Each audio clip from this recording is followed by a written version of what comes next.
Bienvenidos de nuevo a este nuevo taller de oración. En el capítulo 26 llevábamos mucho tiempo sin poder reunirnos y la verdad es que echaba de menos esto. Espero que sea de vuestro agrado y que el Espíritu Santo guíe esta exposición. Vamos a orar.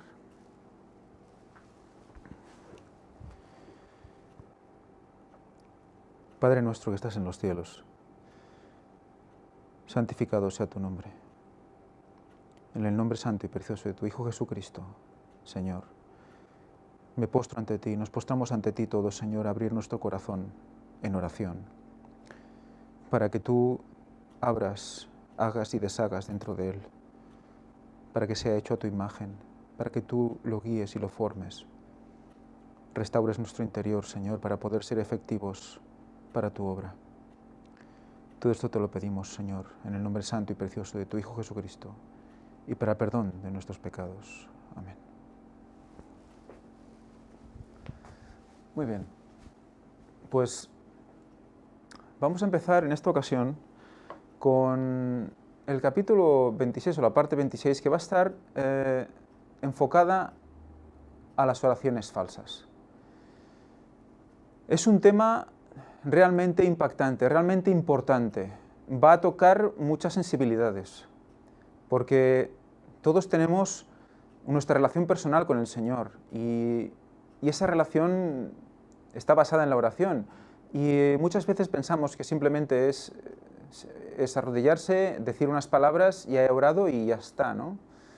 O otras veces pensamos que debemos arrodillarnos y sentir una especie de poder en nuestro interior, porque si no, no ha sido efectiva la oración.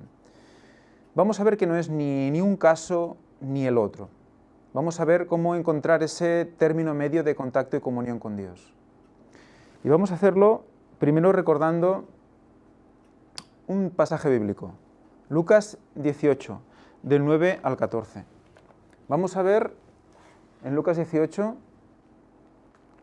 una situación que se vive con dos personas, un fariseo y un publicano, y vamos a leer lo que nos cuenta. Dice así: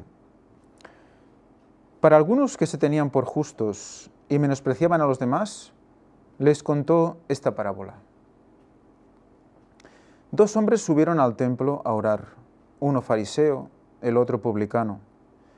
El fariseo oraba de pie consigo mismo, de esta manera: Dios, te doy gracias porque no soy como los demás hombres, ladrones, injustos, adúlteros, ni aun como este publicano. Ayuno 2 veces a la semana y doy el diezmo de todo lo que gano. Pero el publicano, quedando lejos, ni quería alzar los ojos al cielo, sino que golpeaba su pecho diciendo: Dios, ten compasión de mí, que soy pecador. Os digo que éste descendió a su casa justificado, pero el otro no, porque el que se enaltece será humillado, y el que se humilla será enaltecido. Ahí vemos la finalidad básica de la oración y principal, la humillación ante el Señor. ¿Para qué? ¿Para sentirnos machacados por un ser superior? No. Humillación en este caso quiere decir: me postro ante el Señor, me dejo llevar por Él, inhibo el yo, y entonces ¿qué hace? Me enaltece. Para poder enaltecernos en el Señor debemos humillarnos, debemos negar el yo. Fijaros cómo el fariseo daba razones por las cuales Dios debía responder su oración. Mira, como he hecho esto, dame aquello. Como comprando un favor del Señor. Vamos a estudiar este concepto. Y en cambio, el publicano, ¿qué hace? Siente un arrepentimiento profundo en su interior. Entonces, se humilla. Soy pecador, dice. Ahí abre su corazón, se muestra tal como él se siente. Y hoy vamos a ver ese concepto, cómo abrir nuestro corazón al Señor, cómo exponer nuestros sentimientos al Señor. Antes vamos a recordar estas dos frases que dice, orad en todo tiempo, es decir, estad siempre en el espíritu de oración y entonces estaréis listos para la venida de vuestro Señor. Recordemos esto, orad en todo tiempo, estad siempre en espíritu de oración, siempre en espíritu de oración. Recordad, ni un segundo a salvo sin oración. Recordemos que no es solo arrodillarse. Recordemos que en la web nos recuerda, nos dice que la oración que más hacemos o deberíamos hacer es la oración mental. ¿Por qué? Evidente, no podemos estar siempre de rodillas.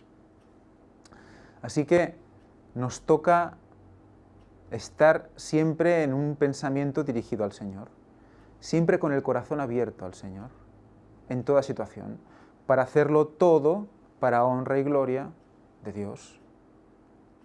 También recordemos, dice, orar en nombre de Jesús es más que una mera mención de su nombre al principio y al fin de la oración. Es orar con la mente y el espíritu de Jesús, creyendo en sus promesas, confiando en su gracia y haciendo sus obras. Y ya sin más, vamos a afrontar el capítulo 26, oraciones falsas. No os perdáis ni un trocito de este capítulo. Habrá algunas cosas que ya hemos dicho en otras ocasiones, pero como hace mucho tiempo que no estamos aquí reunidos en taller, vamos a leerlas todas, para hacer memoria. Dice así: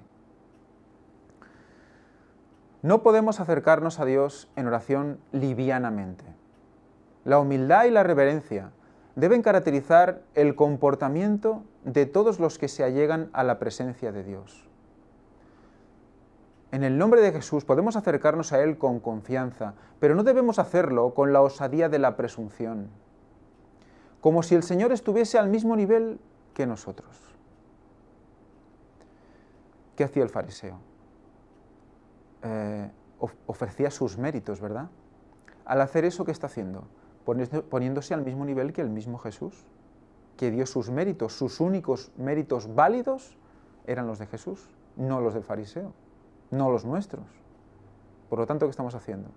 Poniéndonos al nivel de Jesús, al nivel de Dios. Algunos se dirigen al Dios grande, todopoderoso y santo, que habita en luz inaccesible, como si se dirigieran a un igual o a un inferior. Hay quienes se comportan en la casa de Dios como no se atreverían a hacerlo en la sala de audiencias de un soberano terrenal. Los tales debieran recordar que están ante la vista de aquel a quien los serafines adoran y ante quien los ángeles cubren su rostro. O sea que sí que debemos mostrar nuestro corazón al Señor, pero con reverencia, con respeto. Sí debemos hablar como a un amigo, pero tener en cuenta que es un amigo que está en el cielo, que es el Creador, a quien los ángeles, los serafines adoran. Tener siempre ese concepto. Oraciones hipócritas. Las oraciones dirigidas a Dios para contarle todas nuestras desgracias, cuando en realidad no nos sentimos desgraciados, son oraciones hipócritas. Y diréis, bueno, ¿y eso lo hacemos? ¿Cómo es posible que no nos sintamos desgraciados y le expliquemos nuestras desgracias, todas nuestras desgracias? Es ese concepto de quejarse. Realmente tienes todo lo que necesitas, realmente no te sientes desgraciado, pero mira esto de aquí, mira esto, como diciendo, bueno, esto tendrías que arreglarlo, porque esto no puede seguir así, ¿no? O sea, es como que nunca estamos contentos, ¿verdad? Las quejas vanas. Esto sería una oración hipócrita. Dios tiene en cuenta el corazón contrito, porque así dijo el alto y sublime, el que habita la eternidad y cuyo nombre es el Santo. Yo habito en la altura y la santidad, y con el quebrantado y humilde de espíritu, para hacer vivir el espíritu de los humildes y para vivificar el corazón de los quebrantados. La oración no tiene por objeto obrar un cambio en Dios. No es que porque nosotros oramos cambiamos al Señor, cambiamos su disposición. Nos pone a nosotros en armonía con Dios. Esa es la diferencia. No reemplaza al deber. O sea, ¿qué quiere decir? Que debemos actuar aparte de orar. Tenemos el deber de actuar en consecuencia con las oraciones que hacemos. Si nosotros estamos orando para que el Señor provea, pero nosotros, por ejemplo, no damos el diezmo, como dice aquí, dice, Dios nunca aceptará en lugar del diezmo la oración hecha con frecuencia y fervor. O sea, voy a orar 5 veces al día, no 3, 5, para que el Señor me dé lo que yo necesito. O sea, voy a cambiar la opinión del Señor al respecto y voy a hacer que me responda y haga lo que yo le estoy pidiendo. Por orar 5 o 10 veces, oraciones larguísimas, y en voz alta, para que me oiga mejor. Pero en realidad luego, nuestra obligación de actuar la estamos obviando. No lo estamos haciendo. Entonces, ¿para qué oramos? Solo es exigir, solo es pedir, y nuestra parte. Dios nunca aceptará el lugar del diezmo, y aquí pone el ejemplo del diezmo como una acción. Nunca aceptará el lugar del diezmo la oración hecha con frecuencia y fervor. La oración no pagará nuestras deudas a Dios. Hay que actuar. Y ahora vamos a quedarnos con ese concepto, el concepto de armonía. Armonía. Fijaros, nos pone a nosotros en armonía con Dios. ¿Qué es exactamente armonía? Pues vamos a analizar el significado etimológico de la palabra en español, que dice, el término armonía deriva del griego armonía, que significa acuerdo, concordancia, y este del verbo armazo o armozo, que es ajustarse, conectarse. O sea que, dice, sin embargo, el término no se utilizaba en su acepción actual de armonía polifónica, es decir, de la relación ordenada entre varias melodías superpuestas, formando un todo que mantiene cierta autonomía respecto de cada una de las partes, ya que la ejecución simultánea de notas distintas, exceptuando las notas distantes entre sí en una o más octavas, que el oído humano percibe como idénticas, no formó parte de la práctica musical de Occidente hasta entrada en la Edad Media. O sea que el concepto armónico musical no se tenía entonces. En cambio, la palabra armonía la vemos en el Antiguo Testamento y en el Nuevo Testamento, mucho antes de la Edad Media. ¿Y qué significa esta palabra? Pues veis aquí la fuente. Ajustarse, conectarse, ajustarse, conectarse. Eso está en armonía con Dios. Vamos a ver el significado en el Antiguo Testamento, en el hebreo. Dice así, armonía. Vamos a ver un versículo. Cántico gradual de David. Mirad cuán bueno y cuán delicioso es habitar los hermanos juntos en armonía. Vamos a analizar esta palabra. Dice, armonía, de H3161, es Yakhat. Propiamente, una unidad. Una unidad. Recordamos las palabras, ¿no?, de Jesús. Uno en mí, sois uno en mí y yo en vosotros, ¿no?, y yo con el Padre. O sea, todo es uno, en armonía. Adverbio, unidamente, armonía, igualmente, juntar, pasar, reunir, único, unir. Único, unir. Y leemos H3161, que básicamente es la misma palabra, que dice raíz primaria, ser o llegar a ser uno. Llegar a ser uno con el Señor, uno con Jesús. Eso es armonía. Afirmar, contar, juntar. Para eso oramos. No para cambiar la opinión de Dios. Dios sabe lo que vamos a pedir. ¿Para qué oramos? Para entrar en armonía, para conectarnos, como hemos visto, para juntarnos al Señor, para ser uno con Él. Para eso oramos. Es por nosotros. Él no necesita que oremos. Nosotros necesitamos orar.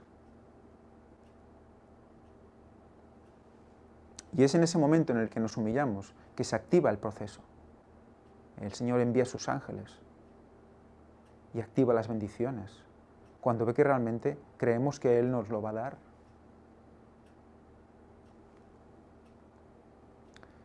Y ahora vamos al Nuevo Testamento, un versículo donde pone armonía. ¿Y qué armonía Cristo con Belial? ¿O qué parte el creyente con el incrédulo? O 2 Corintios 6:15. Pues armonía en griego, ya lo hemos visto. Fijaros, como armonía en griego, en lo que es traducido armonía en el Nuevo Testamento, no es armonia, como hemos visto en la etimología española, sino que es symphónesis. ¿No se empieza a sonar esta palabra? Symphónesis. Vamos allá, dice acuerdo, concordia. Viene de G4856, que es symphonio. ¿No suena esta palabra? ¿Y con una española parecida? De G4859, ser armonioso, es decir, figurativamente concordar, ser apropiado, concurrir o estipular por compacto. Ponerse de acuerdo, armonizar, concordar, convenir. Fijaros siempre. ¿Que viene de qué? De súmfonos. ¿No os recuerda todo el rato symphónesis, symphoneo, súmfonos a la palabra sinfonía? Sinfonía. ¿Qué querrá decir súmfonos, sinfonía? Sonando juntos. Sonando juntos. Recordemos que el sonido no es más que una vibración. Y sonar juntos es vibrar juntos, vibrar en la misma frecuencia. ¿Y qué pasa cuando vibramos en la misma frecuencia? ¿Recordamos lo que pasa con las puertas dimensionales? ¿Con los vórtices? ¿Qué pasa? Cuando se vibra en la misma frecuencia, no existe el espacio. Hay un contacto directo entre la salida y la llegada, entre la fuente y el receptor. No hay tiempo. Pasa directo. ¡Flash! Entra por un lado y ya está saliendo por el otro. Es una puerta dimensional, sonando juntos, vibrando juntos, en la misma frecuencia. Eso es una sinfonía. Es decir, figurativamente, acuerdo, neutro como sustantivo, acuerdo, mutuo consentimiento.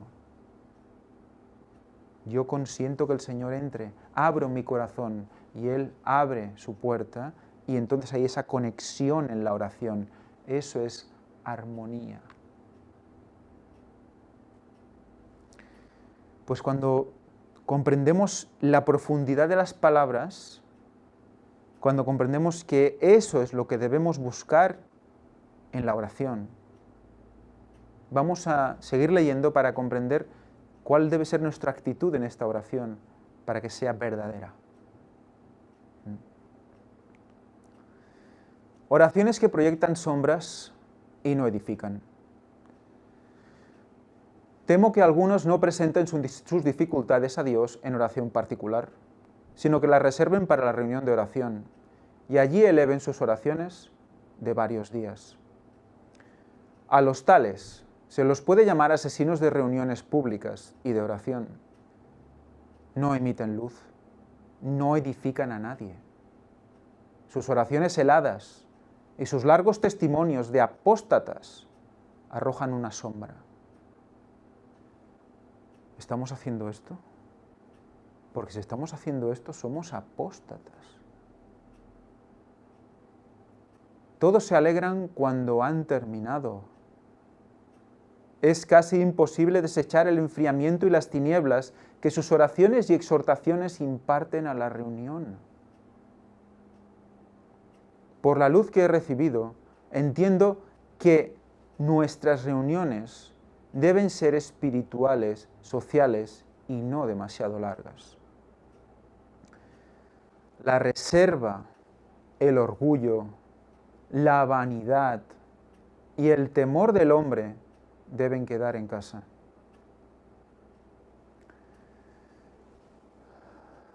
Las pequeñas diferencias y los prejuicios no deben ir con nosotros a estas reuniones. Como en una familia unida, la sencillez, la mansedumbre, la confianza y el amor deben reinar en el corazón de los hermanos y las hermanas que se reúnen para ser refrigerados y vigorizados al juntar sus luces.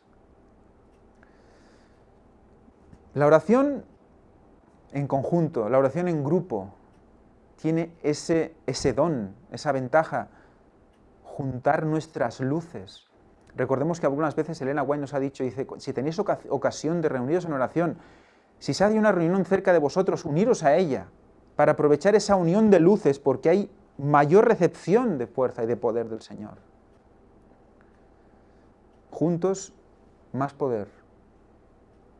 Unánimes.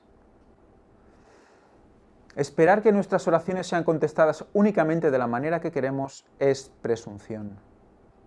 La oración de fe nunca se pierde, pero pretender que siempre será respondida de la misma manera y en relación con el motivo particular que estamos esperando, es presunción. Recordemos que Dios sabe cuál es la mejor respuesta, tanto la forma como el momento adecuado. Y siempre el momento es el momento necesario, el momento justo.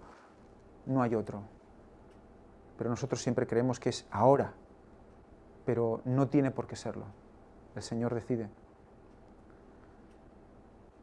Cuando nos parezca que nuestras oraciones no son contestadas, debemos aferrarnos a la promesa, porque el tiempo de recibir contestación seguramente vendrá y recibiremos las bendiciones que más necesitamos. Por supuesto, pretender que nuestras oraciones sean siempre contestadas en la misma forma y según la cosa particular que pidamos es presunción. Dios es demasiado sabio para equivocarse y demasiado bueno para negar un bien a los que andan en integridad.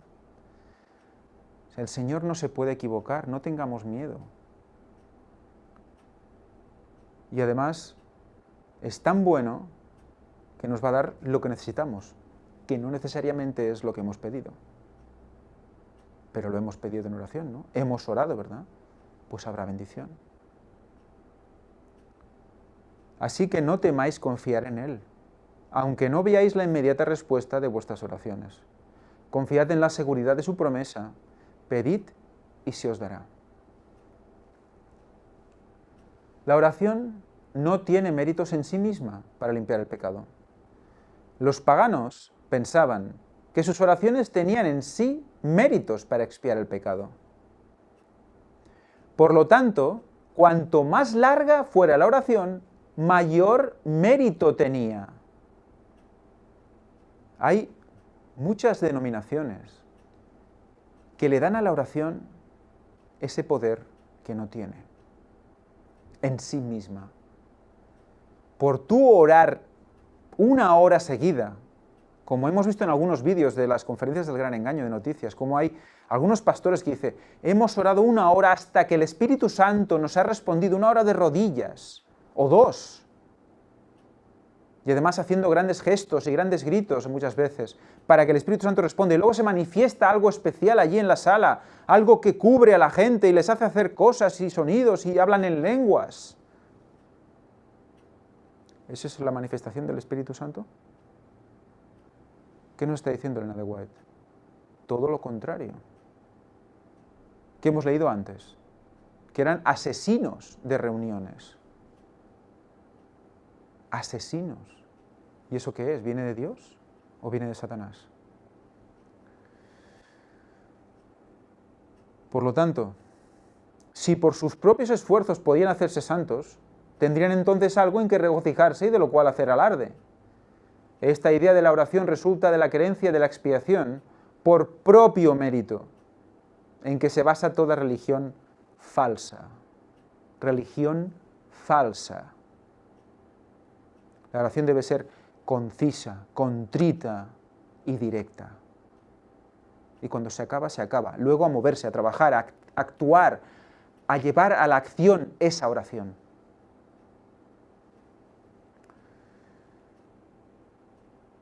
Los fariseos habían adoptado este concepto pagano de la oración. Los fariseos hacían así. Que existe todavía hasta entre los que profesan ser cristianos. Incluso entre los propio pueblo de Dios, creemos que si oramos más rato, con más esfuerzo mental y con más grito y con más voz, pues como que va a responder el Señor antes. la repetición de expresiones prescritas y formales, mientras el corazón no siente la necesidad de Dios, es comparable a las vanas repeticiones de los gentiles. Eso nos recuerda ahora que estamos en esta tradición de Semana Santa, tradición católica, en las cuales venga a rezar Padre Nuestros, venga a rezar Ave Marías, ¿verdad? Algunos fustigándose. ¿Y eso va a hacer que cambie el Señor respecto de nosotros? ¿Va a hacernos propicios ese sacrificio? Formales, expresiones prescritas. Padre Nuestro, amén. No vale. Tenemos una guía en el Padre Nuestro, pero eso es una guía, es un ejemplo de cómo deben ser las oraciones. Pero Jesús oró de todo corazón allí. La oración no es expiación del pecado. Por mucho que estemos días orando sin parar y ayunando y solo orando, no nos va a liberar del pecado. No nos va a hacer aptos para el cielo. Y de por sí no tiene mérito ni virtud. Todas las palabras floridas que tengamos a nuestra disposición no equivalen a un solo deseo santo. Un deseo santo, un deseo que viene del corazón. Señor, deseo, un deseo santo. Es mucho más valioso que 50.000 palabras bien dichas y elocuentes. Por el Señor que escucha lo que habla el corazón. Las oraciones más elocuentes son palabrería vana si no expresan los sentimientos sinceros del corazón. Hemos leído en otras ocasiones que es evidente que debemos hacer cada vez las oraciones con más inteligencia, con mejores maneras, pero no podemos dejar de banda, no podemos dejar de lado la expresión de los sentimientos sinceros del corazón. Y dices, bueno, pero el Señor ya sabe lo que siento. Sí, el Señor lo sabe. ¿Pero tú lo sabes? ¿Nosotros lo sabemos? ¿Realmente nos conocemos tan bien? ¿O realmente nos vamos a humillar de tal manera que vamos a decirle al Señor, Señor, ¿qué soy? ¿Quién soy? ¿Cómo soy por dentro? ¿Cómo soy? Muéstrame mi pecado a través de tu Espíritu. ¿Cómo soy por dentro? Porque vivimos con un concepto de nosotros mismos que muchas veces es erróneo.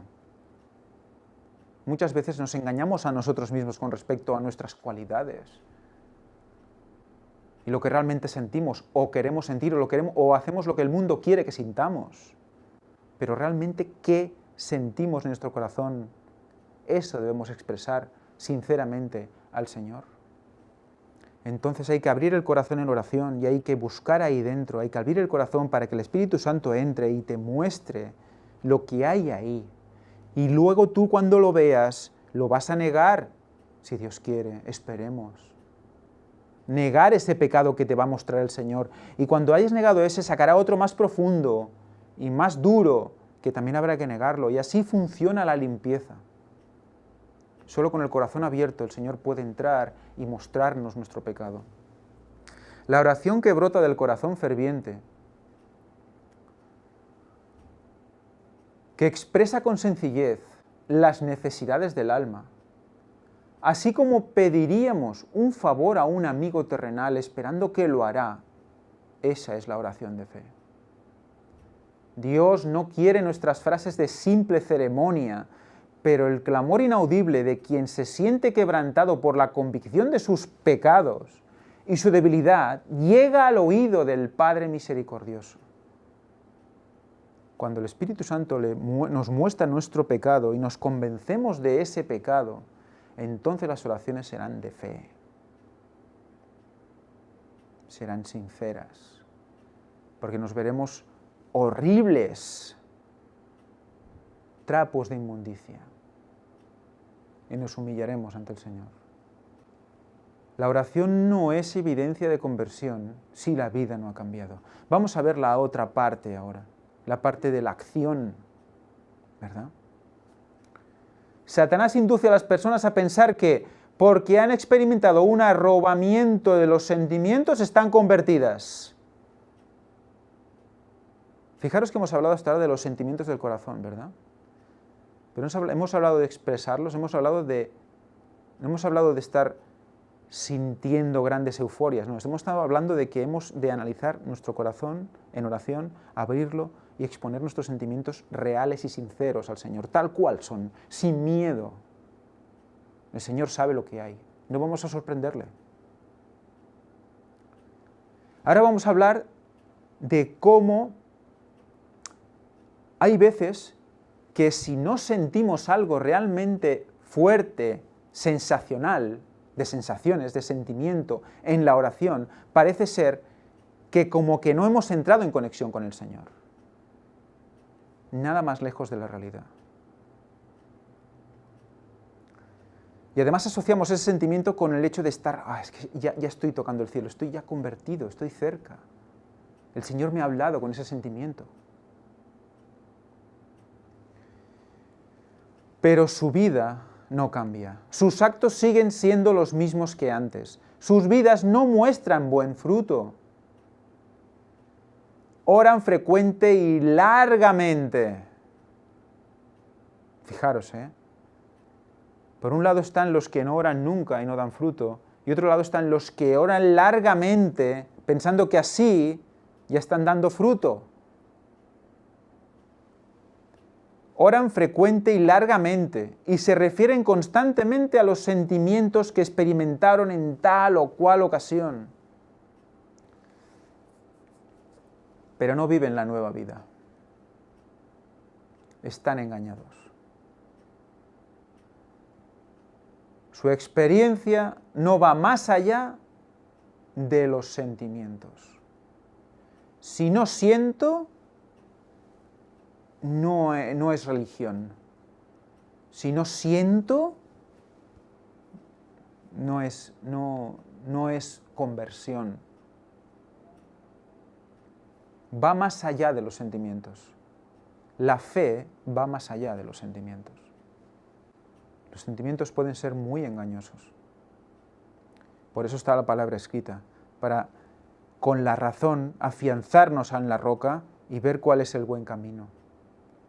Sentir que una cosa está bien o mal, sentirlo muchas veces no es la manera adecuada porque ese sentimiento puede estar pervertido, puede estar totalmente hipnotizado y llevarnos a lo que no es la palabra del Señor.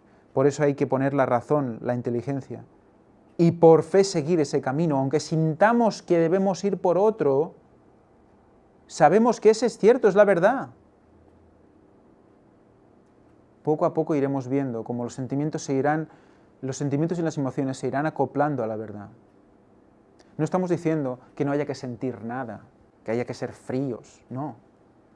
Estamos diciendo que hay veces que nos dejamos llevar por lo que sentimos, aunque vaya en contra de la palabra del Señor, porque nos suena agradable. Ahí está el equilibrio entre la emoción y la razón. Edifican sobre arena, y cuando soplan vientos adversos, su casa se derrumba. Si solo estamos a flor de piel con los sentimientos, cuando viene algo bueno, ¡guau!, estamos súper eufóricos, estamos a tope. Pero cuando viene lo malo, nos vamos al fondo de todo y quizás no volvamos a subir. A no ser que sintamos otra emoción muy fuerte y nos ponga arriba de todo, y siempre vamos en ese pum, arriba y abajo. Y fijaros cómo, cuando leíamos siempre edificar la casa en la roca, sabemos que edificar la casa en la roca es edificarla ¿en qué? En Cristo, en su palabra, ¿verdad? Edificar nuestro espíritu, nuestra vida en la roca. Pero ¿y en la arena? Lo contrario, pero exactamente a qué se refería el texto? Mira que nos dice Elena White. Cuando su experiencia no va más allá de los sentimientos, edifican sobre arena.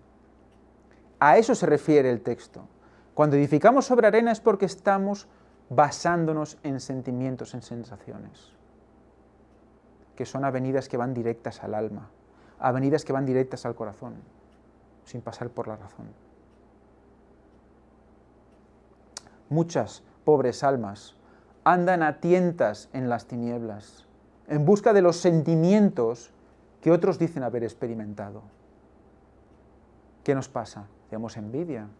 Alguien dice, ¡guau! Sentí una nueva fuerza dentro de mí, me sentí que flotaba. Y al explicar esto, otras personas dicen, yo quiero sentir lo mismo. Y están orando fervientemente y largamente para ver si sienten eso. ¿Sabéis qué? Es posible que lo sientan, pero a lo mejor no es ya el Señor el que le ofrece eso. Esa droga emocional. De hecho, no es el Señor el que ofrece eso.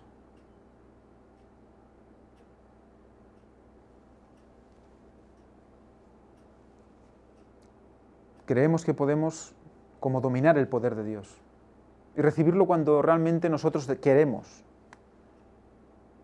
o decidimos que debe ser así.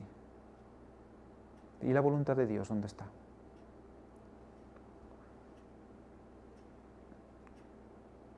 Cuando Cristo habla del nuevo corazón, se refiere a la mente, a la vida, al ser entero. ¿Recordáis el texto que dice en esa oración, no recuerdo si es Salmos o Isaías, que dice, dame Señor un corazón limpio? Creo que es Isaías. Dame un corazón limpio dentro de mí. Ese corazón limpio, ese nuevo corazón, un corazón nuevo también pide, se refiere a no solo al corazón en sí, a la sensación, al sentimiento, es que es a la mente, a la vida, al ser entero. Todo cambia. Todo cambia. Experimentar un cambio de corazón es apartar los afectos del mundo y fijarlos en Cristo. Tener un nuevo corazón es tener una mente nueva, nuevos propósitos, nuevos motivos. Cuando vivía exclusivamente en el mundo, cuando no conocía al Señor, yo vivía pues para los propósitos que todo el mundo más o menos tiene, ¿no? Ganar un dinero, gastármelo el fin de semana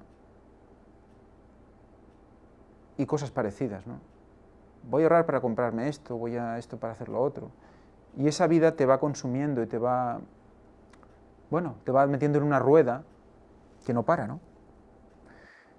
Pero cuando nuestro corazón es nuevo, cuando conocemos la verdadera voluntad de Dios para nosotros, cuando experimentamos esa comunión con Él, ¿qué pasa? Deben cambiar nuestras prioridades.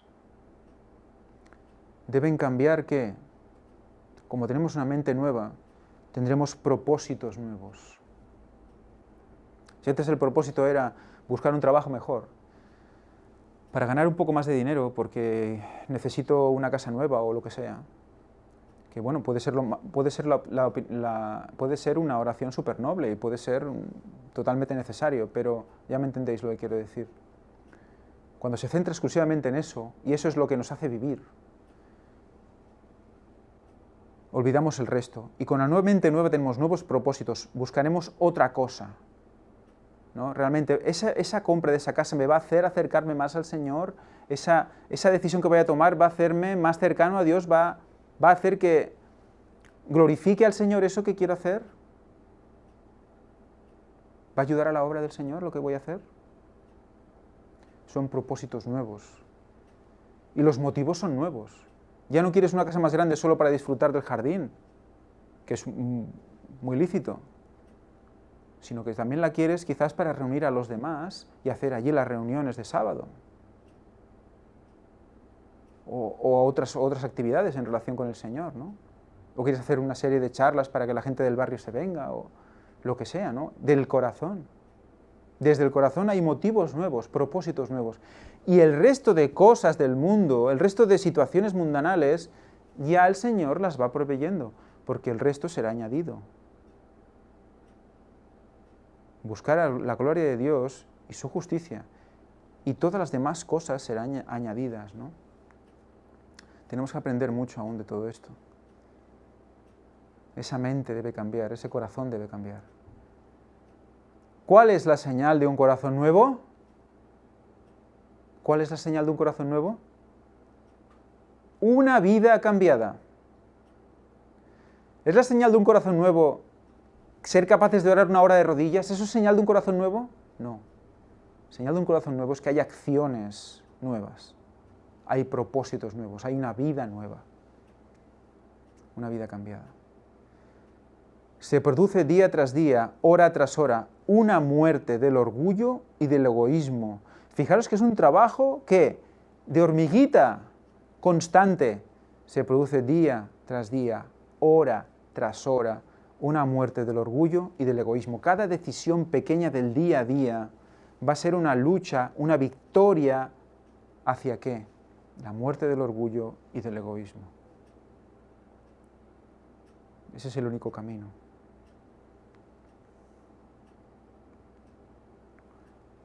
La oración no sustituye a la obediencia. Hay hombres y mujeres que seguirán sus propias inclinaciones, aún frente a las más claras órdenes de Dios, y luego se atreverán a orar sobre el asunto, pidiéndole a Dios que les permita continuar en la dirección contraria a su voluntad. Satanás se acerca a tales personas, tal como lo hizo con Eva en el Edén, y ejerce su influencia sobre ellas. Porque experimentan ciertas emociones. Estas personas creen estar teniendo una maravillosa experiencia con Dios, y en realidad, ¿con quién la están teniendo? Con Satanás. Cuidado con esas sensaciones.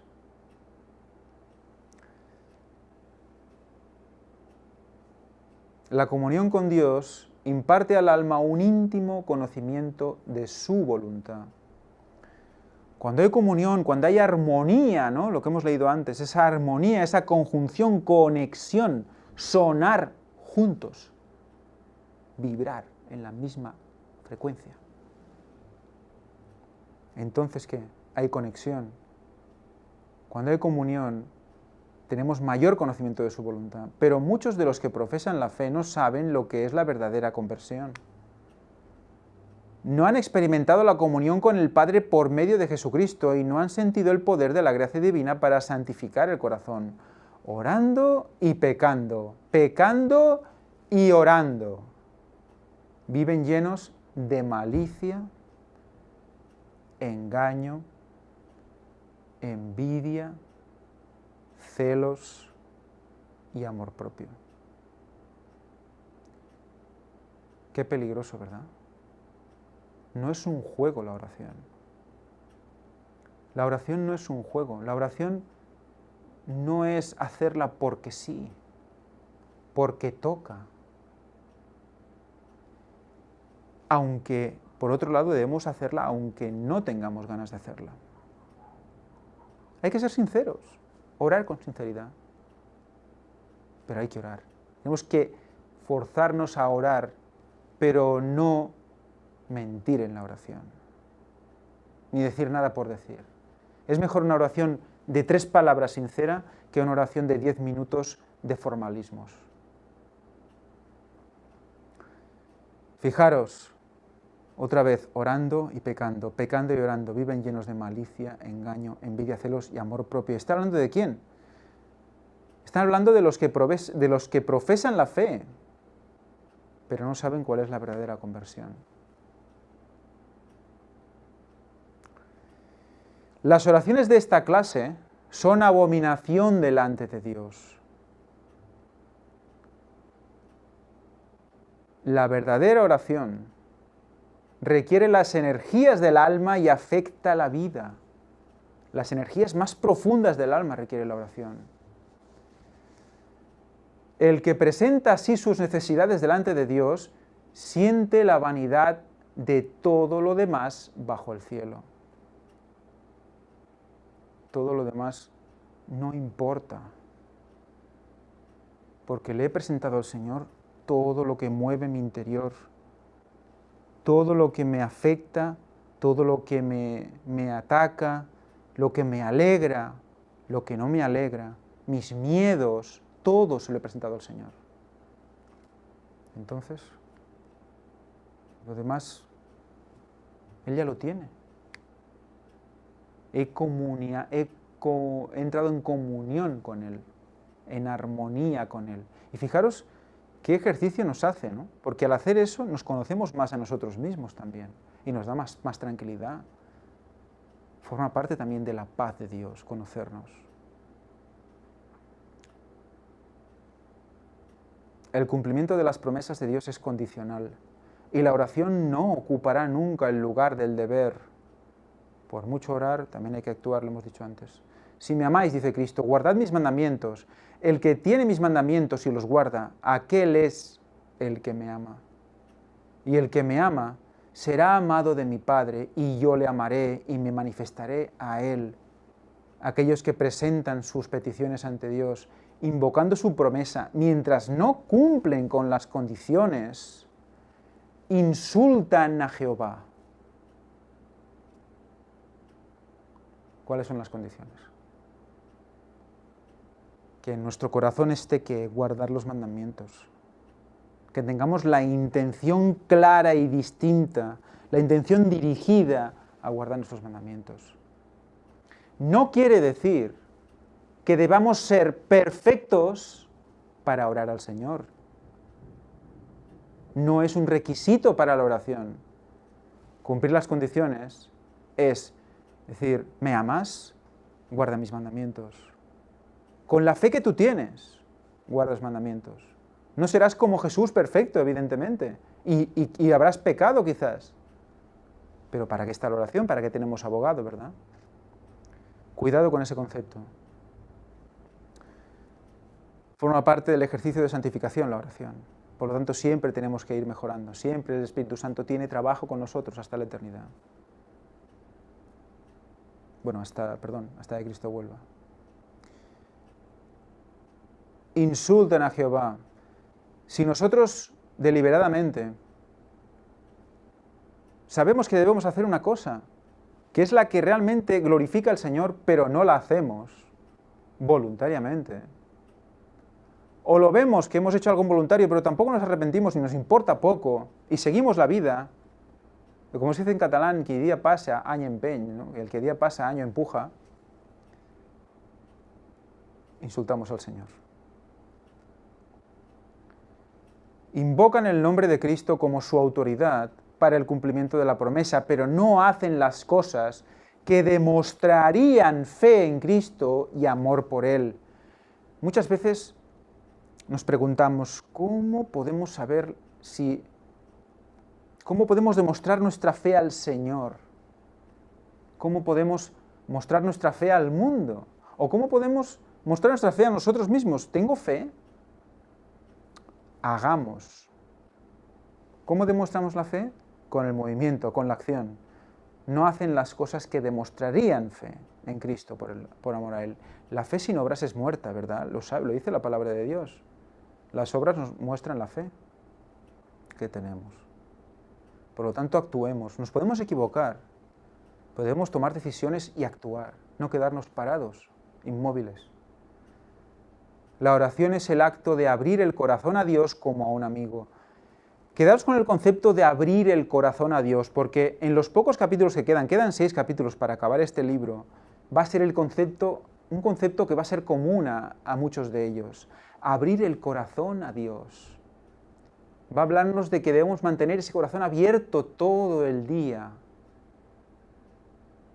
Que eso ya concuerda con lo que hemos leído antes, ¿verdad? Espíritu de oración constantemente, para estar preparados para la venida de nuestro Señor. El ojo de la fe ve a Dios muy de cerca. El ojo de la fe ve a Dios muy de cerca. Si esto lo hemos leído y no hubiéramos visto las conferencias sobre puertas dimensionales, y no hubiéramos visto ese tercer ojo, esa glándula pineal, ese contacto que abre esa puerta con el cielo, y a la vez con Satanás, si la dirigimos mal también, ese tercer ojo, leyendo esto nos quedaríamos igual, pero como lo hemos visto, Fijaros qué profundo es ahora, sabiendo lo que sabemos, el ojo de la fe ve a Dios muy de cerca. ¿Por qué? Porque al abrirse la puerta dimensional, esos vórtices vibran en la misma frecuencia, no hay espacio. Estamos pegados al Señor, por muy lejos que pueda estar Orión, estamos pegados a Él porque abrimos la puerta y no hay espacio. Lo que entra por un lado sale por el otro en el mismo momento. Es inmediato. Eso es una puerta dimensional. Eso es un vórtice. Por lo tanto, fijaros qué poderosa frase. El ojo de la fe ve a Dios muy de cerca. A tocar. ¿No dice también que cuando oramos estamos entrando ante el Señor, ante el trono? ¿Nos ponemos ante el trono? ¿Por qué? Con lo lejos que está, ¿verdad? Es realmente impresionante. El suplicante puede obtener preciosa evidencia del amor divino y el cuidado hacia Él. Pero, ¿por qué tantas oraciones no son jamás contestadas? El Señor nos da la promesa. Y me buscaréis y me hallaréis, porque me buscaréis de todo vuestro corazón. Ahí está la clave que ya hemos introducido hace un rato. De todo vuestro corazón. Ese corazón debe abrirse en la oración. Abrirse. Mostrarlo todo tal cual es. Y repito, muchas veces no lo vamos a ver. Muchas veces no somos conscientes de cómo es ese interior.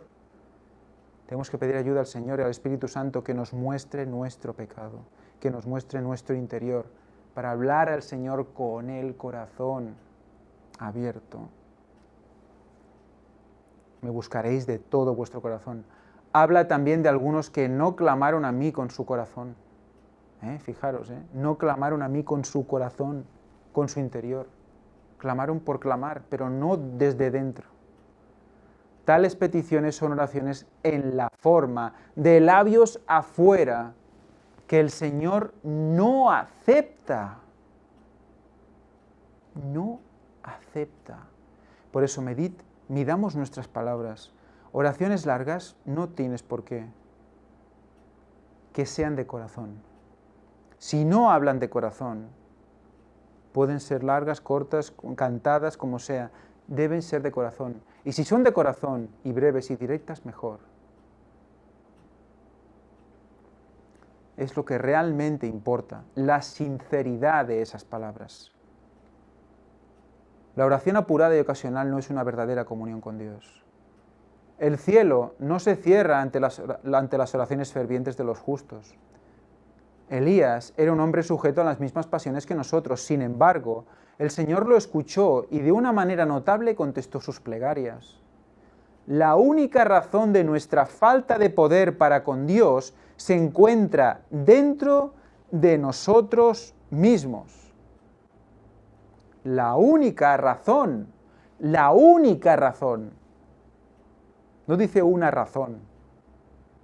La única razón de nuestra falta de poder para con Dios se encuentra dentro de nosotros mismos. Si la vida íntima de muchos de los que profesan la verdad se les presentase a plena vista, o sea, fijaros, la vida íntima tuya que estás orando, pero que tú no la ves. Y no la ves tan grave como para exponerla al Señor, no la ves con los ojos de la sinceridad y la verdad, no ves el pecado.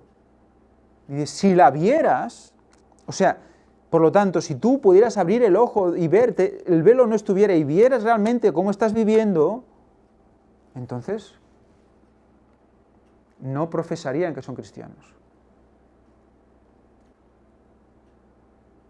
¿Qué le pasó a David?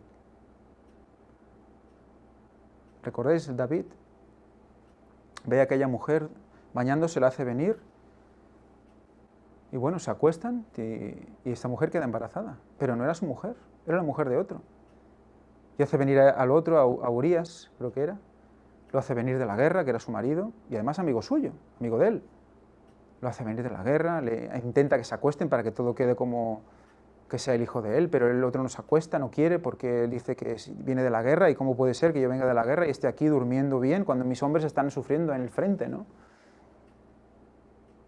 Incluso lo hace matar, para que se aparte y deje el camino libre con esa mujer, ¿verdad? Pero luego, ¿qué hace Natán, el profeta Natán? Le muestra la verdad con una parábola. Bueno, con una parábola.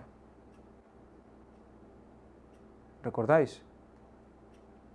Que dice, hay un hombre rico que tiene muchas ovejas y otro muy pobre que tiene una que hasta la alimenta, duerme con ella, la cuida muchísimo. Y cuando alguien viene a visitar al rico, el rico en vez de coger una de sus ovejas, coge la del pobre, la roba, la mata y la da a su amigo. Y le dice Natán, ¿qué harías tú? Dice, yo, bueno, mataría a ese rico, ¿no? Y Natán le dice, ese hombre eres tú. David, ¿qué hace? En ese momento se corre el velo. En ese momento se corre el velo, porque su corazón, ¿qué es? Dispuesto, busca al Señor. Y se da cuenta de que Él es ese hombre. De que Él, ¿qué? No fue cristiano. Pero Él lo vio. Pero aquí está hablando de los que no lo ven. Que si realmente lo vieran con los ojos de la verdad, verían que no somos cristianos. Veríamos que no somos cristianos. Por eso hay mucha cosa que mostrar al Señor. Hay mucha cosa que nos debe mostrar el Espíritu Santo de nuestro corazón y que debemos negar. No están creciendo en gracia. De vez en cuando ofrecen una oración precipitada, pero no existe verdadera comunión con Dios. Señor, Padre nuestro, qué tal, qué cual. Venga. Para progresar en la vida espiritual tenemos que pasar mucho tiempo en oración. Entonces dices, ¿cómo es posible? Me estás diciendo que las oraciones no deben ser largas, pero a la vez me estás diciendo que hay que pasar mucho tiempo en oración. Pues sí, Señor, ya lo hemos visto. Todos los segundos de nuestra vida. ¿Cómo? Mentalmente. Oración mental. Tenemos esos 3 momentos diarios de arrodillarnos, de mayor comunión, de mayor profundidad en la oración, pero el resto de momentos, de minutos, de horas del día, nos toca hacerlo todo para honra y gloria de Dios. Por lo tanto, siempre habrá conexión con el Señor para cualquier acto, cualquier cosa, cualquier pensamiento, cualquier decisión, cualquier charla, debe ser santificada. Hay mucho trabajo aún. Cuando el mensaje de verdad se proclamó por primera vez, ¿cuánto se oraba? ¿Cuán a menudo se oían en las cámaras, en el establo, en el huerto y en la arboleda la voz intercesora? A menudo pasábamos horas enteras en oración, 2 o 3 juntos, reclamando la promesa. Con frecuencia se escuchaba el sonido del llanto y luego la voz de agradecimiento y el canto de alabanza. Dios aborrece las oraciones egoístas. Fijaros qué palabras más duras vamos a escuchar ahora. Vi que había algunos, como Judas, entre los que profesan esperar a su Señor. Satanás los domina, pero no lo saben. Realmente es para mirarnos al espejo de la ley, mirarnos con el corazón abierto ante el Señor, orar y comulgar con Él, porque la verdad es que esto es realmente importante. Podemos ser como Judas y no saberlo. Dios no puede aprobar el menor grado de codicia o egoísmo y aborrece las oraciones y exhortaciones de aquellos que cultivan estos malos rasgos. Si albergamos algún tipo de egoísmo o codicia, por muy pequeño que sea, va a hacer que poco a poco vayamos viviendo en una hipnosis, en un mundo que no es real. Y entonces no veremos nuestro pecado, como le pasaba a David, ¿no? Al ver Satanás que su tiempo es corto, induce a los hombres a ser cada vez más egoístas y codiciosos, y luego se regocija cuando los ve dedicados a sí mismos, mezquinos y egoístas. Si los ojos de los tales pudiesen abrirse, verían a Satanás en triunfo infernal. Fijaros otra vez cómo es lo mismo, el mismo concepto. estamos dormidos, estamos hipnotizados, no vemos. Eso es la Odisea, ¿verdad? No saben que están desnudos, ¿no? Ciegos, no lo saben. Es la Odisea. Si los ojos de los tales pudiesen abrirse, verían a Satanás en triunfo infernal, regocijándose acerca de ellos y riéndose de la locura de aquellos que aceptan sus sugestiones y caen en sus lazos. Las oraciones secas y áridas no ayudan a nadie. La Iglesia necesita la experiencia viva y fresca de los miembros que gozan de comunión habitual con Dios. Las oraciones y los testimonios áridos y rutinarios, exentos de la manifestación de Cristo en ellos, no son de ayuda para la gente. Si cada uno que pretende ser hijo de Dios estuviera lleno de fe, de luz y de vida, qué admirable testimonio se daría a los que acuden a oír la verdad. ¿Y cuántas almas podrían ganarse para Cristo? Todos los tesoros del cielo fueron confiados a Jesucristo, a fin de que impartiese estos preciosos dones a los que los buscasen con diligencia y perseverancia. Él nos es hecho sabiduría, justificación, santificación y redención. Pero las oraciones de muchos están tan cargadas de formalidad que no ejercen influencia alguna para bien. No hay influencia. No son un sabor de vida. Si los maestros quisiesen humillar sus corazones delante de Dios y comprender las responsabilidades que han aceptado al encargarse de los jóvenes con el objeto de educarlos para la vida inmortal futura, se vería en su actitud un cambio notable. Sus acciones no serían áridas y sin vida. Sus oraciones no serían áridas y sin vida, sino que orarían con el fervor de las almas que sienten su peligro.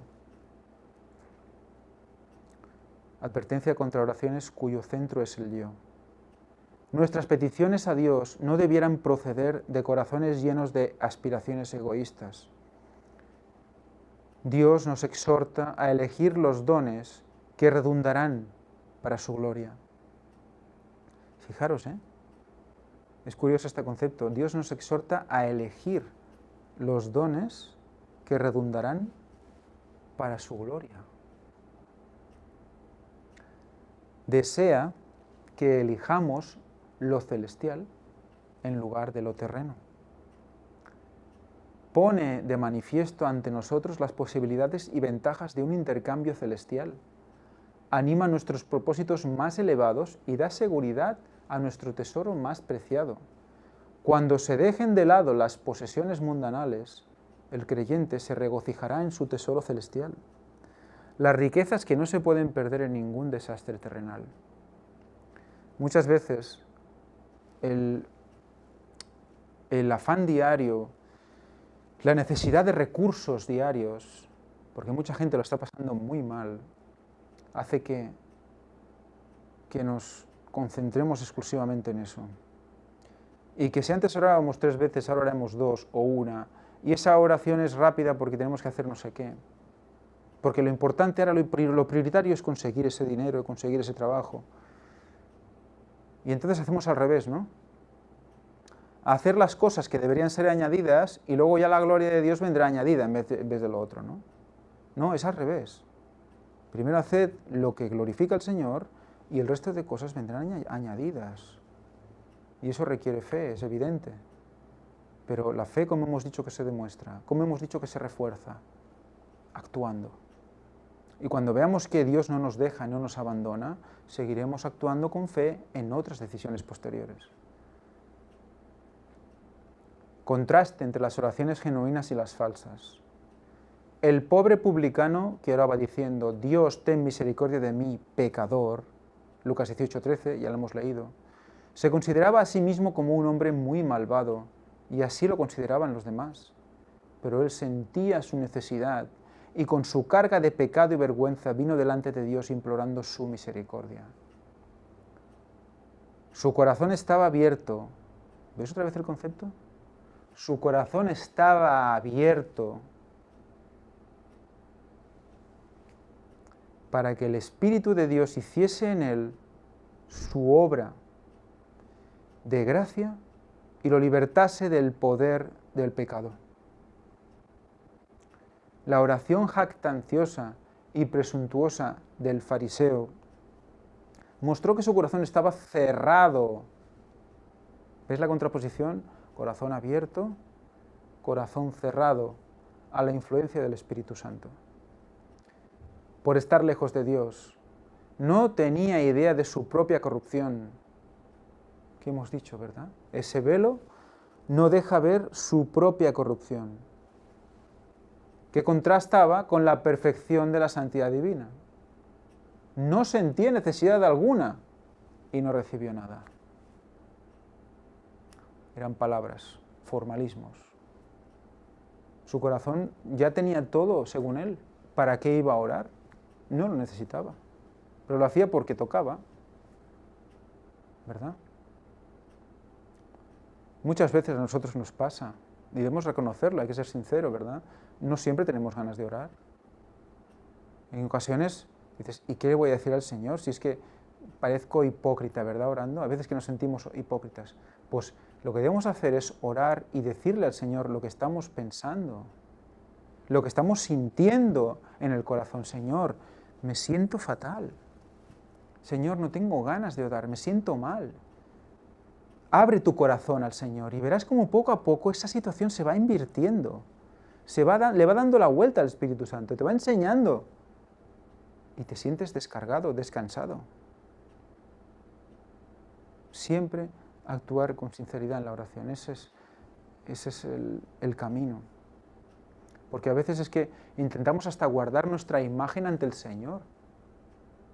¿No habéis experimentado eso alguna vez? Yo tengo que ser sincero y deciros que hay muchas oraciones en las cuales, cuando me he dado cuenta, he visto que estaba como vendiéndome al Señor. Y eso no es. ¿Qué vamos a venderle al Señor? Ya sabe cómo somos. ¿Por qué no nos abrimos ya de una vez a Él? Hay dos clases de oración, la que es una fórmula y la oración de fe. Más claro creo que no se puede explicar. Hay dos clases, la que es una fórmula y la oración de fe. Esta hemos dicho que la dicta Satanás y la otra es recibida por Señor. Por lo tanto, la primera es aborrecida por Satanás, la segunda es aborrecida por Dios, la segunda es aceptada por el Señor. La repetición de frases establecidas y habituales, cuando el corazón no siente necesidad de Dios, es una oración de forma. Debemos tener sumo cuidado para que nuestras oraciones expresen los deseos del corazón y lo que realmente queremos decir. Vuelvo a repetir, debemos tener sumo cuidado para que nuestras oraciones expresen los deseos del corazón. Otra vez. Y lo que realmente queremos decir. Por eso es importante la meditación, no la trascendental. Estoy hablando de meditar, el hecho de pensar en nuestras vidas, cómo vamos, qué estamos haciendo, cómo vamos de bien, cómo vamos de mal, vamos por aquí, este es buen camino, vamos mal camino. Meditar en estas cosas, porque eso va a prepararnos el camino para una oración más sincera y más directa. Todas las palabras rebuscadas que están a nuestro alcance no equivalen a un solo deseo santo. Las oraciones más elocuentes son vanas repeticiones si no expresan los sentimientos del corazón. De nuevo, lo tenemos aquí. Hay que expresar los sentimientos del corazón. Ahí sí que te debes con liberalidad soltar y decir, siento esto, siento lo otro. Opino esto, opino lo otro, no veo claro esto, no veo claro lo otro. Ilumíname, Señor, porque no veo.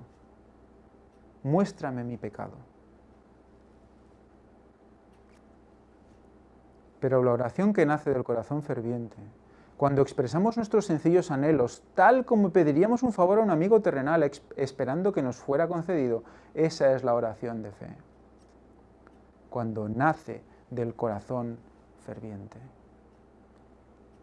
El publicano que subió al templo a orar es un buen ejemplo de adorador sincero y devoto. Él sentía que era un pecador y su gran necesidad lo indujo a dar expresión a su apasionado deseo. Dios se propició a mí, pecador. Perdón, Dios, sé propicio a mí, pecador. De Cristo se dice, estando en agonía oraba más intensamente. ¿Qué contraste presentan con esta intercesión de la majestad celestial las débiles y tibias oraciones que se ofrecen a Dios? Muchos se conforman con el servicio de los labios y pocos tienen un anhelo sincero, ferviente y afectuoso por Dios. Pero ¿sabéis también por qué pasa mucho esto? Lo hemos leído también antes, ¿no? Porque no actuamos, no nos movemos, no practicamos la oración. Pero no el hecho de orar, sino vivir la oración en nuestras acciones diarias. Si demostramos nuestra fe andando, nuestra fe actuando, a nosotros mismos nos dará poder ver que actuando como el Señor dice, pues se puede sobrevivir, y de hecho se sobrevive y se vive realmente.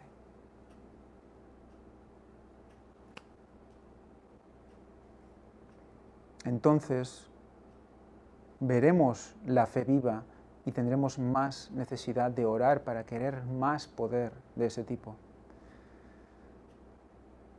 La comunión con Dios imparte al alma un íntimo conocimiento de su voluntad, pero muchos de los que profesan la fe no saben lo que es la verdadera conversión.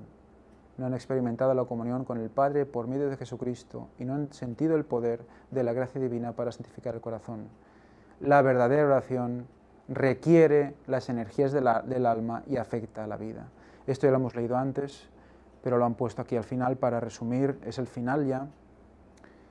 Fijaros lo importante. Requiere las energías del alma y afecta la vida. Afecta la vida. Requiere las energías del alma, del interior. Hay que practicar eso. Personalmente, cuando leí este capítulo, me di cuenta de que qué deficiente era la oración. Y la verdad es que cuando estaba empezando a practicar, a abrir mi corazón al Señor liberalmente, veo que no tengo práctica, que me cuesta muchísimo, que me quedo en blanco, sin saber qué decir. Pero poco a poco van llegando esos sentimientos del corazón y se van expresando. El Espíritu Santo es poderoso y quiere el bien para nosotros. Pongámonos en sus manos. Recordaros estos emails por si queréis dejar algún testimonio, el cual, pues, si lo permitís, si que dais permiso para exponerlo, decirlo en el mismo correo electrónico y lo pondríamos aquí como muestra para aquellos que les puede ayudar también. Y recordaros que tenemos en la web del Gran Engaño esa zona de peticiones de oración, donde podéis exponer vuestra petición o podéis orar por las peticiones que ya están hechas. Pues nada, sin más, recordemos dos tipos de oración, la que son solo formalidades y la que proviene del corazón. Practiquemos la apertura del corazón al Señor. Vamos a ver qué va a ser lo básico para que Él pueda hacer y actuar con nosotros. Vamos a orar.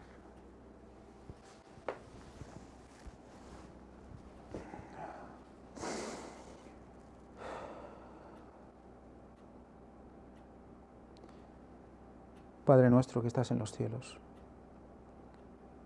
en el santo nombre de tu Hijo Jesucristo, me postro ante ti, Señor. Nos postramos todos para abrir nuestro corazón, para que tu Espíritu Santo ponga en nosotros las palabras y nos ayude a expresar adecuadamente cada oración, cada sentimiento de nuestro corazón. Señor, ahora mi interior desea que todos estos talleres sean de real utilidad y que sirvan para que mucha gente vuelva a tener esa comunión preciosa con el Señor. Si alguna vez la perdió o si nunca la ha tenido, que la pueda experimentar. Padre, ese es mi deseo. Y espero, Señor, que muchísima gente pueda llegar a tener comunión contigo y pueda conocerte realmente. Deseo esto para mí, para mi familia y para todos aquellos que te busquen con sinceridad. Oro a ti, oh Padre, y te pido perdón por mis pecados. Te lo pido todo en el nombre de tu Hijo Jesucristo, para bendición de todos nosotros. Amén.